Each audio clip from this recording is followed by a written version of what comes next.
Hello everyone. So आज अपन optical instruments का रिवीजन करेंगे शॉर्ट में। ठीक है, तो इस वजह से मैंने जो है वो डायग्राम पहले से बना रखा है सो दैट कि डायग्राम बनाने में जो है वो समय ज़ाया ना हो।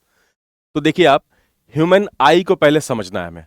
तो ह्यूमन आई में क्या होता है भाई, आप अगर ऑब्जेक्ट आपके सामने, लेट्स सपोज कि आपके सामने पेन है, पेन को जो है वो आप अपने आंख के नज़दीक लाते जाएं तो कितना नज़दीक लाया जा सकता है, मैक्सिमम कितना नज़दीक लाया जा सकता है, या मिनिमम दूरी कितनी हो सकती है?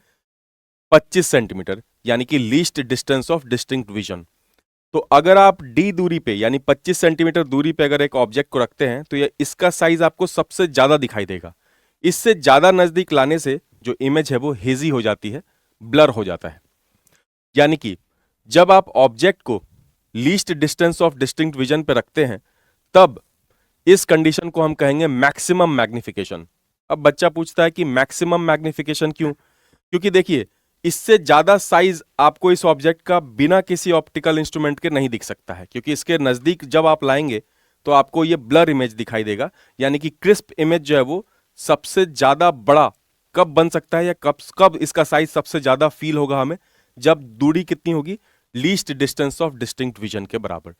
तो अब ये आंख को कैसे पता चलता है कि ऑब्जेक्ट जो है वो दूर में रखा है कि पास में रखा है ना? आप सोचिए, आपके सामने में जो है वो ये एक बॉटल है, इस बॉटल को आप पास भी रख सकते हैं और दूर भी रख सकते हैं।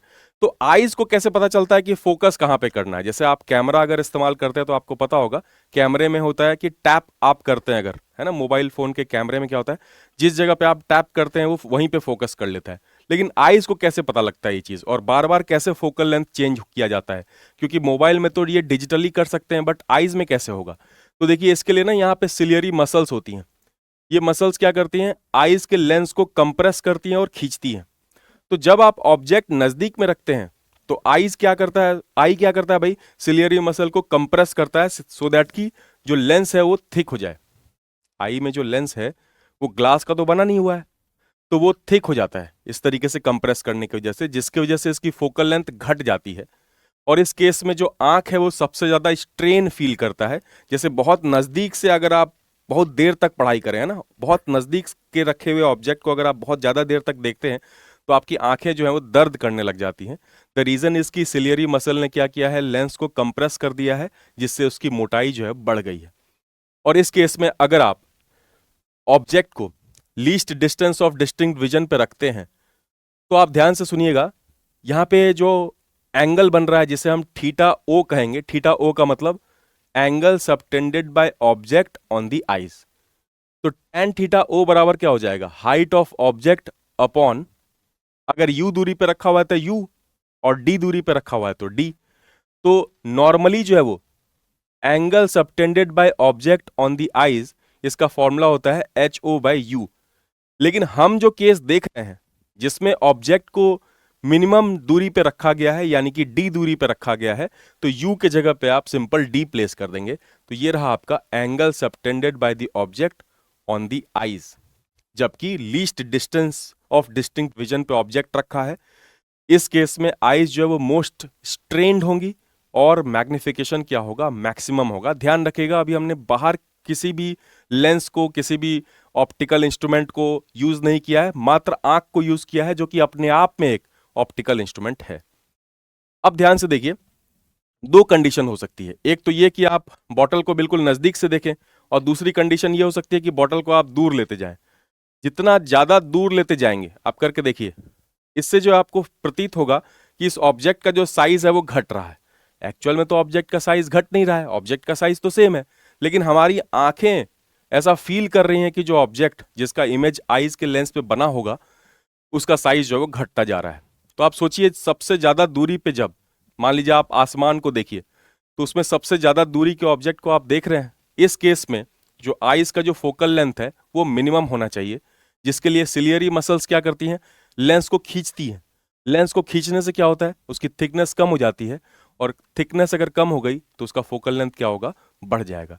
तो जब ऑब्जेक्ट बहुत ज्यादा दूरी पे रखा हुआ है, आइडियली इंफिनिटी पे, तब उस केस में जो लेंस है उसकी थिकनेस कम हो जाती है, मिनिमम हो जाती है।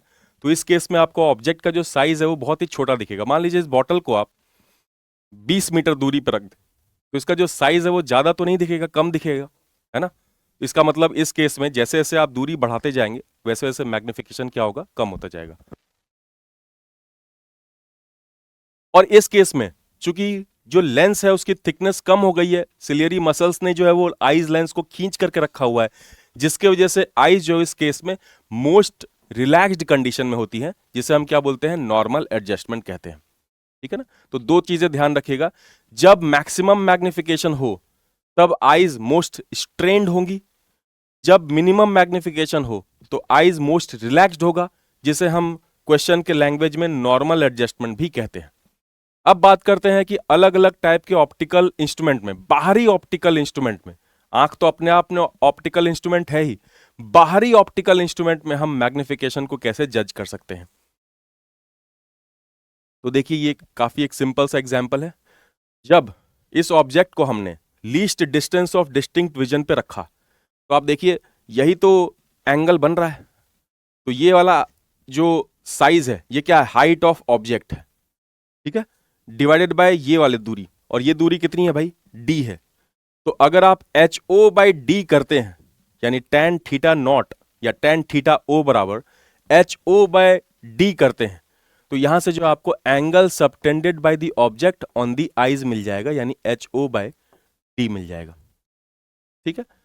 लेकिन अगर आपको और ज्यादा मैग्निफिकेशन की जरूरत है तो क्या किया जाता है, वो इंस्ट्रूमेंट बॉक्स में एक सिंपल सा कन्वेक्स लेंस मिलता है आपको, है ना। मेरे जमाने में तो मिलता था, अभी पता नहीं मिलता है या नहीं मिलता है। तो जब आप उस लेंस से इस चीज को ऑब्जर्व करने की कोशिश करेंगे, तो उस कॉन्वेक्स लेंस की खास बात क्या है कि इस कॉन्वेक्स लेंस के वजह से जो ऑब्जेक्ट है पहले डी से पास नहीं आ सकता था, मतलब 25 सेंटीमीटर से कम दूरी नहीं हो सकती थी, लेकिन अब जैसे ही लेंस आप लगाएंगे तो ऑब्जेक्ट की जो दूरी है वो 25 सेंटीमीटर से भी कम हो सकती है। क्यों ऐसा? क्योंकि अब जो आंखें हैं अपनी, उसको ऑब्जेक्ट पे फोकस नहीं करना है, किस पे फोकस करना है, इस वाले इमेज पे फोकस करना है ना, क्योंकि हम ऑब्जेक्ट का इमेज ही ऑब्जर्व करना चाहते हैं, सो दैट कि वो मैग्नीफाइड दिखाई दे आपको। तो आप ध्यान से देखिए यहां पे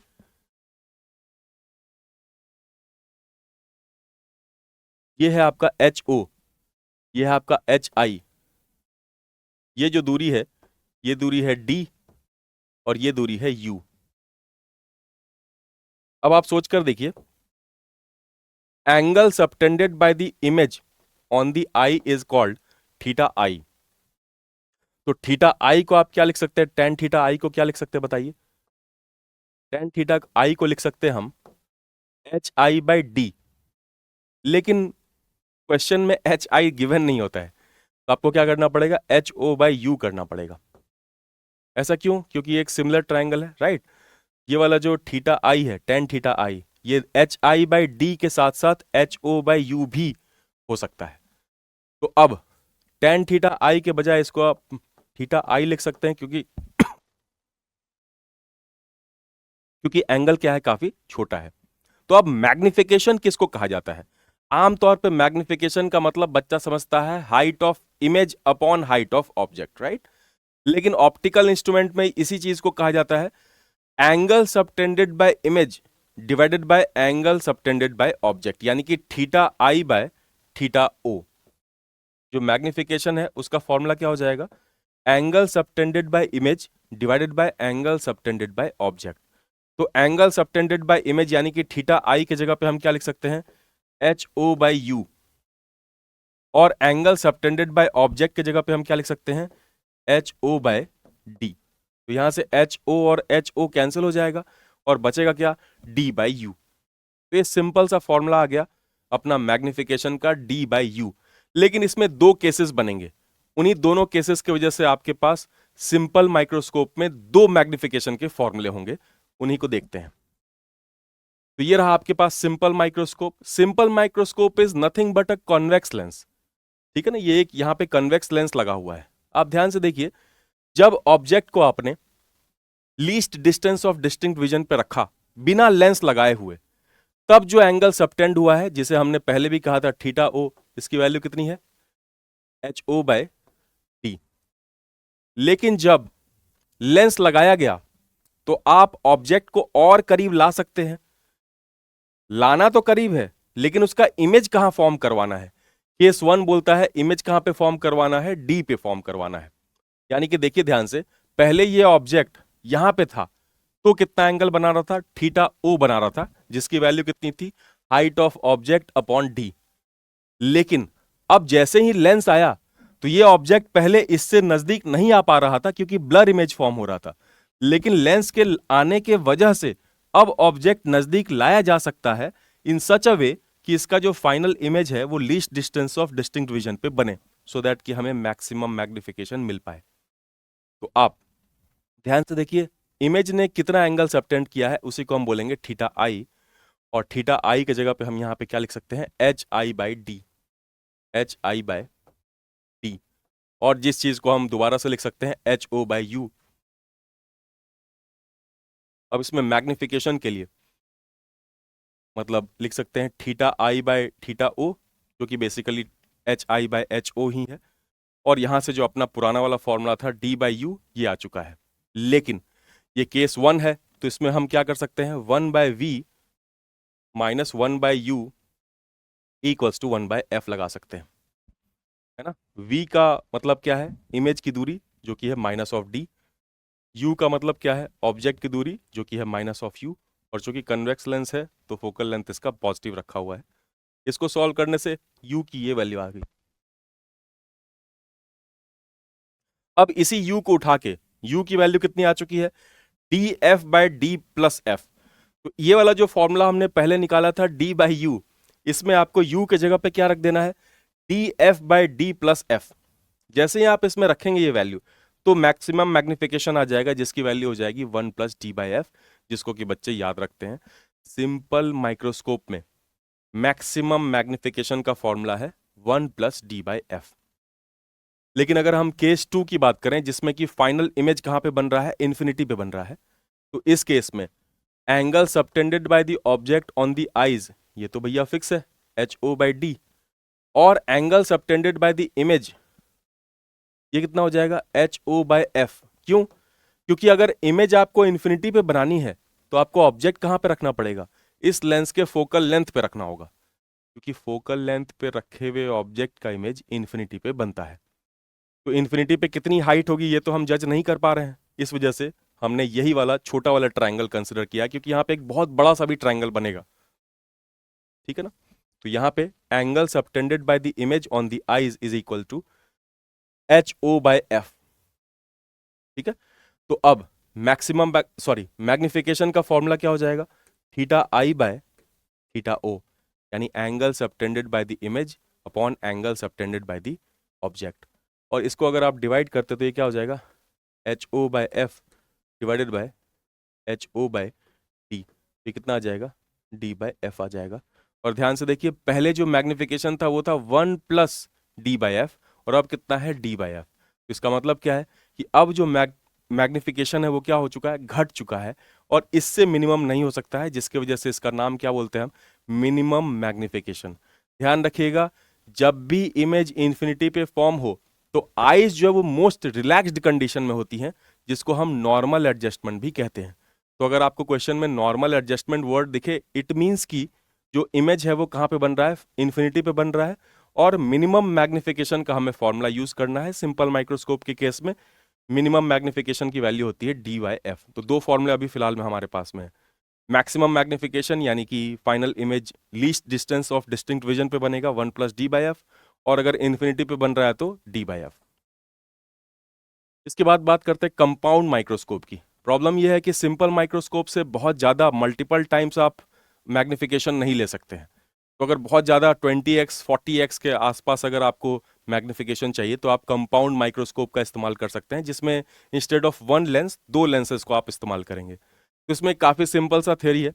अगर पहले लेंस ने इमेज को 4 गुना बनाया है और दूसरा लेंस 5 गुना बना रहा है, इसका मतलब क्या है कि अगर मान लीजिए यहाँ कोई भी ऑब्जेक्ट है, इसको अगर 4 गुना हाइट का ये बना पा रहा है और ये इसको 5 गुना कर दे रहा है, तो टोटल कितना मैग्निफिकेशन हुआ, एक ने 4 गुना बढ़ाया,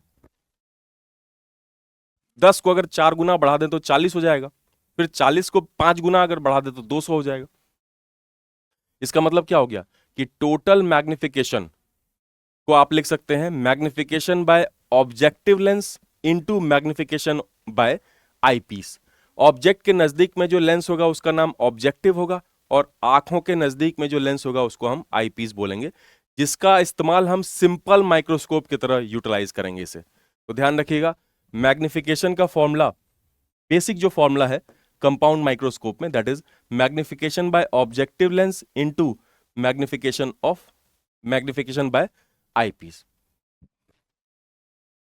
तो ध्यान से देखिए, इसमें केस 1 है, केस 1 है यानी कि जो फाइनल इमेज है वो least distance of distinct vision पे बन रहा है। यहां पे अगर आप ME यानी मैग्निफिकेशन बाय आईपीस अगर देखें तो ध्यान रखिएगा, आंखों के नजदीक वाले लेंस को आप सिंपल माइक्रोस्कोप के फॉर्मूले से रिप्लेस कर सकते हैं, क्योंकि इसका काम ही सिंपल माइक्रोस्कोप जैसा ही हो रहा है, ठीक है ना। तो अगर मैक्सिमम मैग्निफिकेशन चाहिए तो ME यानी मैग्निफिकेशन बाय आईपीस के जगह पे आप 1+D/F लिखते थे, लेकिन D/FE लिखना पड़ेगा क्योंकि दो लेंसेज यहां पे आ गए हैं। तो इसके जगह पे 1+D/FE लिखेंगे जब इमेज आपका कहां पे बनेगा, least distance of distinct vision पे बनेगा। और अगर इमेज इन्फिनिटी पे बनना है तो इस ME के जगह पे आप क्या लिखेंगे, D/FE। ये तो सॉर्टेड हो गया। बात है कि ये MO यानी मैग्निफिकेशन बाय ऑब्जेक्टिव को कैसे लिखा जाए। तो इसको भी आप सिंपल जो फॉर्मूला होता है लेंस में, मैग्निफिकेशन का सिंपल फॉर्मूला होता है image distance upon object distance, ठीक है ना, मतलब V/U से आप रिप्रेजेंट करते हैं इसको। तो इसके जगह पे आप सिंपल लिख देंगे V0/U0, तो दोनों ही फॉर्मूले में V0/U0 आ जाएगा। आप फॉर्मूला ध्यान कर लीजिए, कंपाउंड माइक्रोस्कोप में मैग्निफिकेशन का मतलब होता है MO इंटू ME यानी magnification by objective into magnification by eyepiece. Eyepiece को आप सिंपल माइक्रोस्कोप की तरह ट्रीट करेंगे। अगर मैक्सिमम मैग्निफिकेशन है तो आईपीस के मैग्निफिकेशन को लिखा जाएगा 1+D/FE, और अगर मिनिमम मैग्निफिकेशन है तो लिखा जाएगा D/FE। ये तो हमने पहले ही दो फॉर्मूले देख लिए थे, और बच गया क्या, ऑब्जेक्टिव बच गया। तो ऑब्जेक्टिव जो लेंस है, लेंस का सिंपल मैग्निफिकेशन का फॉर्मूला होता है V/U, तो हम VO/UO या V0/U0 कर सकते हैं। तो दो फॉर्मूले अपने पास में आ गए हैं, ठीक है। आई होप कि ये क्लियर है।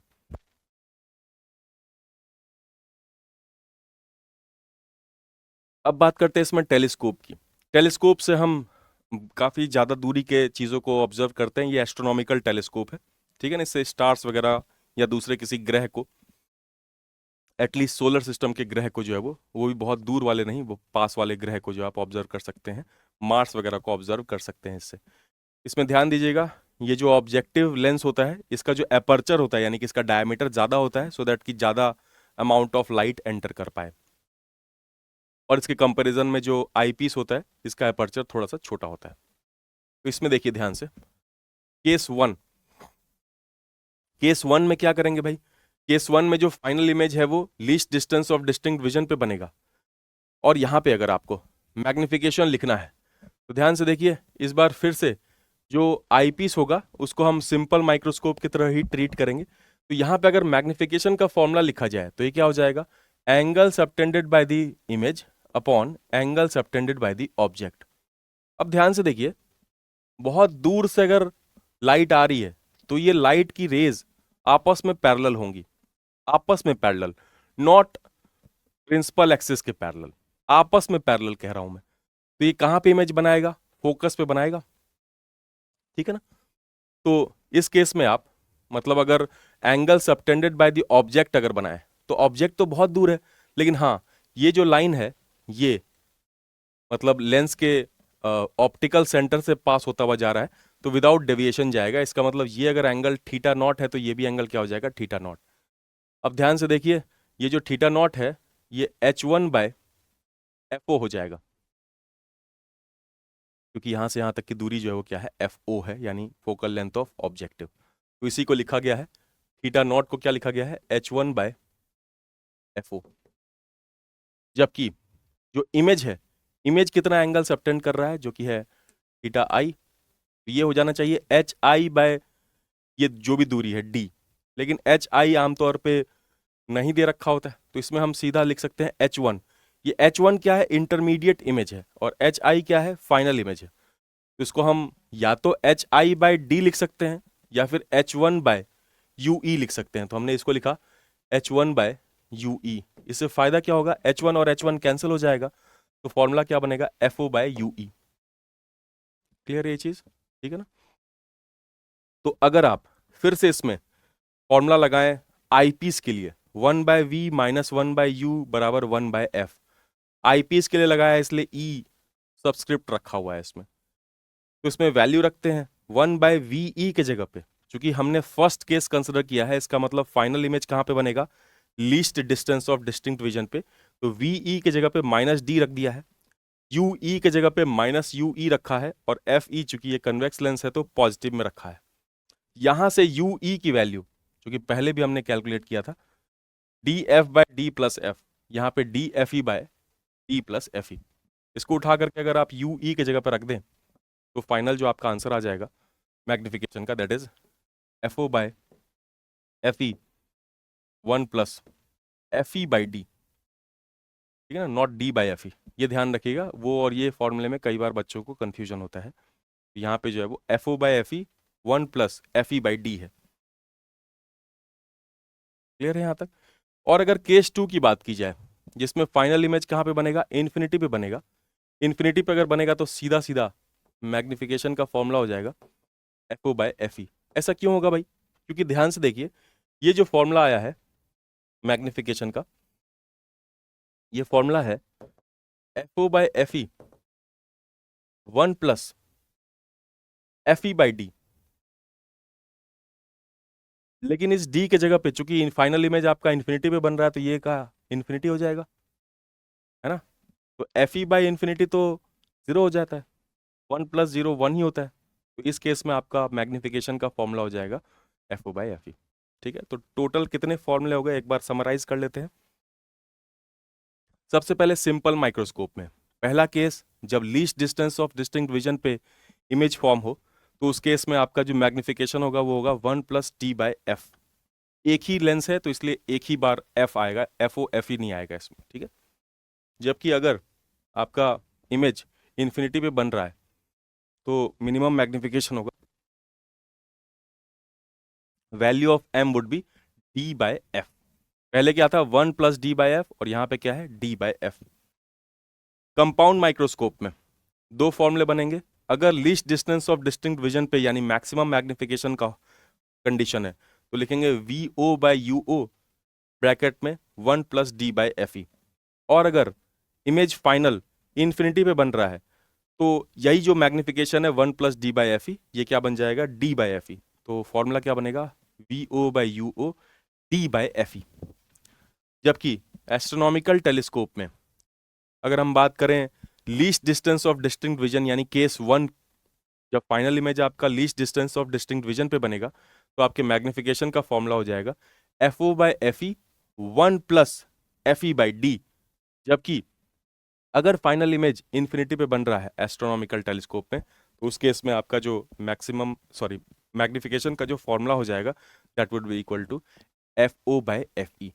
ये जो फॉर्मूले हैं 6 फॉर्मूले हैं, इनको प्लीज ध्यान रखिएगा। इसमें लेंथ ऑफ द टेलीस्कोप या length of the compound microscope, इनका भी फॉर्मूला मैंने यहाँ पे लिख रखा है, वो आप देख सकते हैं, ठीक है।